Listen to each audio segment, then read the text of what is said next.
Good morning. I'm Amy Chesire, and like Joey said, work at, we also have a somewhat equivalent Center of Excellence at the University of Rochester in lovely upstate New York. And we were actually one of the original Centers of Excellence back in, 1999, I think it was. And so I'm there as a clinical social worker and have been there for a number of decades, I'm afraid. And I wear a couple of hats, but today I'm talking about, I'm trained as really a family therapist in addition to kind of clinical social work, and that's a big part of kind of how I spend my days at our Center of Excellence. And so I'm talking today, as you can see, I'm talking about shifting gears from advanced care planning, which is, as we all just heard, super important. Relationships are also probably as important. And so I'm hoping to kind of walk through sort of the challenges of relationships, some related to Huntington's disease in a lot of different ways, and sort of kind of everything sort of in between. So, this phrase is actually, this is my dog, Ranger. We call him Ranger Danger. But this is a phrase actually, and I thought of this as we were flying into Reagan National Airport yesterday, is this phrase was actually coined by a former president, Ronald Reagan, actually, who coined this. He used to, when he was asked early in his pregnancy. Is he pregnant? Okay. Early in his presidency, what it was like to kind of sort of be away from home a lot and just sort of the rigors of serving as a president. And he sort of coined this phrase, and he said in particular, I always know at the end of a really long day that there's someone on the other side of that door, usually his wife, Nancy, really waiting and listening for his footsteps, and that home was a place where he could always sort of be caught, if you will, in a good way, especially after trying to serve as president. So I use that as sort of just kind of a linchpin, because when we talk about relationships, we're also often usually talking about home. So just some little background, because social workers like to talk about systems, and in particular, a family system. This is sort of a very super generic, but I think easy way to think about this. Every family is really composed of all its different and various parts to it. And what's interesting about that, and probably most people do think this way, or maybe they don't, but it really is kind of as one family member is changing and moving, it really often has this reciprocal effect for everybody else in the family. And that's where kind of that good, the bad, and sort of in between can happen. And in particular, then you can imagine, when we think about Huntington's disease, all right, in whatever shape or form, really affects this entire family system. Oops. Oh, let me go back. Just the arrows. The Arrows. Oh. Oh. Wrong arrow.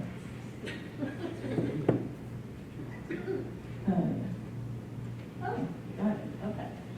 So this is some of the emotional system within a Huntington's family. And again, it's very different. And I think if you don't remember much of anything that I talk about today, because this is kind of a common theme, is the sense of loss. And I don't know how many of you are kind of familiar with this or recognize it. When I'm talking about loss here, I'm not so much talking about loss in terms of someone passing away, which is of course a very well-known type of loss. I'm talking about a very different type of loss or grieving, and it's often kind of what we call complicated grieving. It's going on very much while everyone is trying to live with and manage Huntington's disease. And I think that's why the what we call this sort of emotional system is fundamentally, or becomes fundamentally different because of this sort of relentless sense of losses that are going on. And sometimes, and we'll get more into this in a bit, sometimes the losses are screaming at you, right? And other times they may be pretty quiet, but they're always there. That's the thing to remember. They're always somewhere kind of in the background.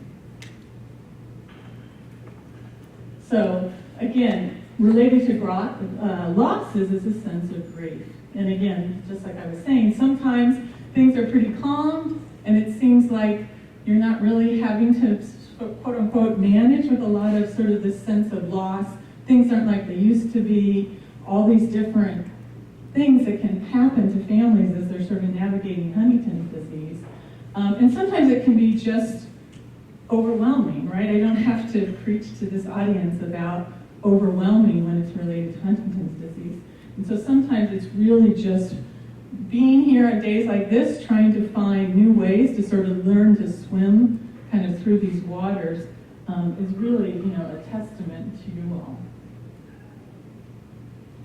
So, sorry, this slide got a little mucked up, but when we talk about losses, these are kind of just the three big ones. There's a lot, but I just to sort of capitalize this and make it a little bit easier. And certainly for the person that's affected with Huntington's disease that has the actual HD, really both these losses of both their functional capabilities and the huge impact both personally as well as in terms of their functional capabilities, that's sort of the hallmark of that sort of big loss for the person with HD. And then over time, the impact of that with the family structure, and you probably don't kind of think about it in family structure ways, but the impact again of that mobile, as someone is moving through their Huntington's disease, how is that impacting others, again, in a good way, a hard way, maybe not a great way, within the family as their disease is sort of slowly moving along. And then of course the actual final loss of someone through death and how actually grieving after Huntington's disease can be quite complicated in many ways, and we'll chat a little bit about that. So these are in particular, I learned this early on by one of my primary mentors, Dr. Ira Schulson, and who used to talk a lot about this when we saw families together in the clinic. Really kind of, there's a lot of losses for the person that has Huntington's, but these are actually three of the kind of big ones. And I highlight in particular the one, the fear of abandonment. I wonder if people are surprised by this, because it's often something that folks don't think about is going on, because sometimes, especially a person with HD, it can at times seem like they're kind of doing everything to sort of maybe make your lives pretty hard or challenging, that they're kind of pushing you away, right? That it can seem and it can feel that way. And a lot of times, though, what's behind that is this fear of abandonment. What do I mean by that? It's going to get so bad, maybe, that you're going to leave me, right? This can be kind of, it cannot feel that way maybe as a caregiver, but a lot of times for the person with HD, and they may not even totally recognize it, right? But it's just, again, it's this low current that's often there, that how bad is it going to get, and is everyone eventually going to leave me, right? So just kind of recognizing that and knowing that's important. And again, folks with HD, as you all know, really fear a lot of times as much of the motor symptoms, but as much of the cognitive, my thinking capabilities, and just the impact that that has. And then again, this last sort of awful gift of Huntington's disease, right? That maybe I'm going to pass it on. This is something that often we try to kind of talk a little bit more about with folks with HD. It's often not something that maybe we get a lot of focus on their at-risk children or adult children, which is of course important, but also what's going on over here especially when somebody's going through testing in the family, what's going on for the person that has HD and their fear now and their worry about, an adult child going through testing. So this is often really a big source of loss that's going on. So some of our, we have a decent body of research around HD families. It's probably, could be better and more, but this pulls from some of that. So these are these two common, again, to get back to what I talked about just a slide ago, feelings now. Feelings, okay, within Huntington's families. That doesn't mean these are there always, but just to be mindful of them. I think the good news, and maybe people in the audience can let me know if they feel differently, is I think shame, right? I see a lot of nodding of the heads. I'm hoping that this has gotten better. Okay, better meaning that shame usually implies you have done something wrong, right? And that there's something wrong with you, right? That's that sense of I'm bad, I did something wrong. And this comes into Huntington's like, it's my fault, right? I'm sure people maybe have heard this, or people especially that have HD will often feel like it's my fault, or something I did, okay? And we can try to correct that as much as we can to really understand this is biology, okay? But still, it doesn't often move that dial, okay? Especially if you have, your kids that also go on to get HD, and then you have to watch that happen. You have to be very careful of trying to kind of really be aware that we want to try to lessen that sense of shame, that this is nobody's fault. I must say that in clinic a lot and frequently, so that people can try to chip away at that shame. There used to be, I remember when I first came to the clinic, like 30 years ago, when we were doing a mailing for an education event, and I was like stunned that the clinic was like, you can't put Huntington's disease clinic as the return address, right, on envelopes that are going, upstate New York, there's about 1 million people that live just in Rochester, let alone the whole region. And I remember being somewhat either naive or just struck by the idea that, oh my God, like a mail carrier, guy doing the mail might deliver this to somebody's, mailbox and see that this person is getting mail from the Huntington's disease clinic. So there was that worry. And then there was just worry that it was delivered to the family, and maybe not everybody in the household knows about Huntington's disease. So I think we have moved a long ways, I hope, since those days of like 20 or 25 years ago, but I think it still can be present, that sense of something about this sense of sort of darkness or gloom or mystery almost that used to play out about Huntington's disease. I hope that's improving, but it has certainly been kind of an ongoing feeling that can still be there.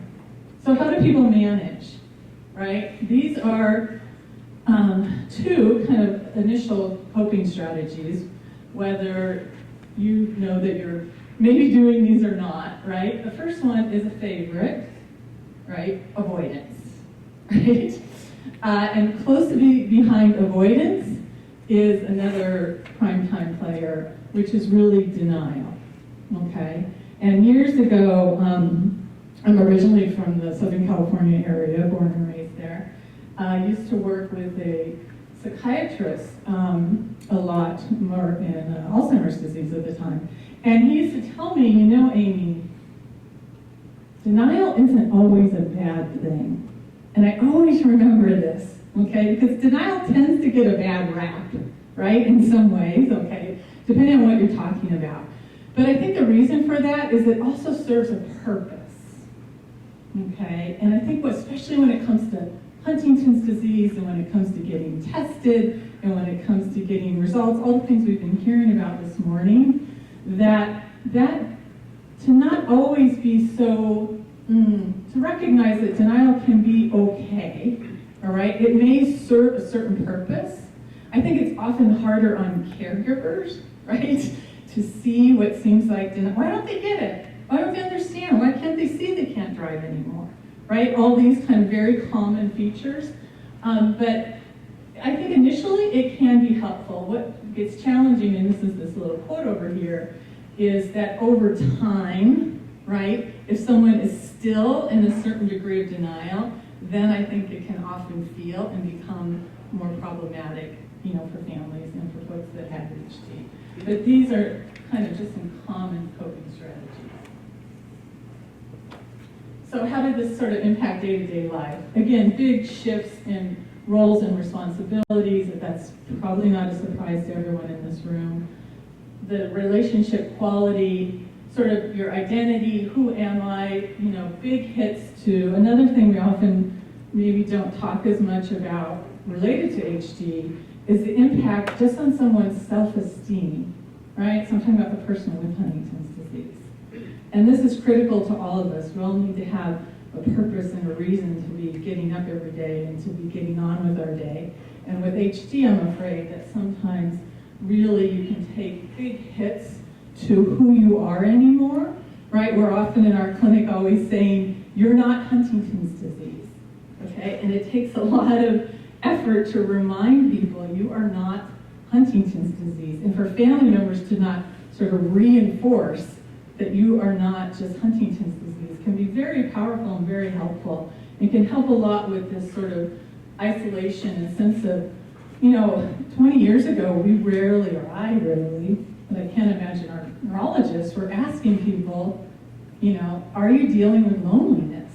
Like it just, you know, it's not part of any of our scales. It's nothing we can really measure. But more and more now, we are really identifying that and really trying to ask people. And we may not use that term because that term can be a little bit shame-based as well, but there are other ways to ask the question. But again, we know as families start to get isolated, right? When we stop hearing from you, when you're not calling or reaching out to Emily, we know often those are red flags that things are probably getting really bad at home, and so bad at home that now I can't even reach out anymore, right? And that's when things really become very problematic sometimes.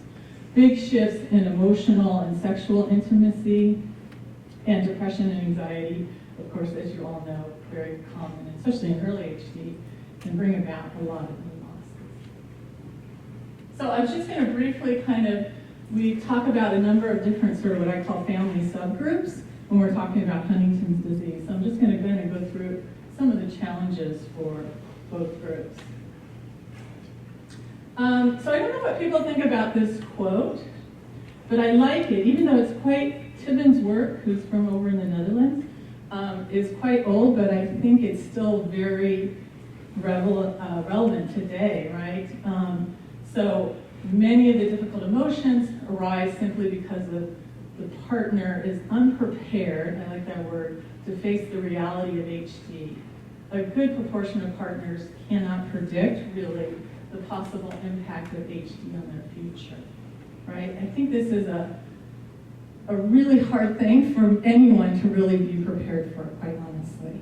And I think the more grace, usually, that we can give people, give spouses in particular, this is really honing in a little bit more on spouses and relationships in that way, but overall, but really to sort of give people much more of the benefit of the doubt that this is incredibly hard to know and incredibly hard to predict. If I end up marrying someone who then goes on to develop Huntington's disease, just how incredibly hard it is to be able to be prepared for that. That's what I mean, to lend people some grace there, because it is such a different type of experience. Again, some other things that spouses in particular tend to deal with.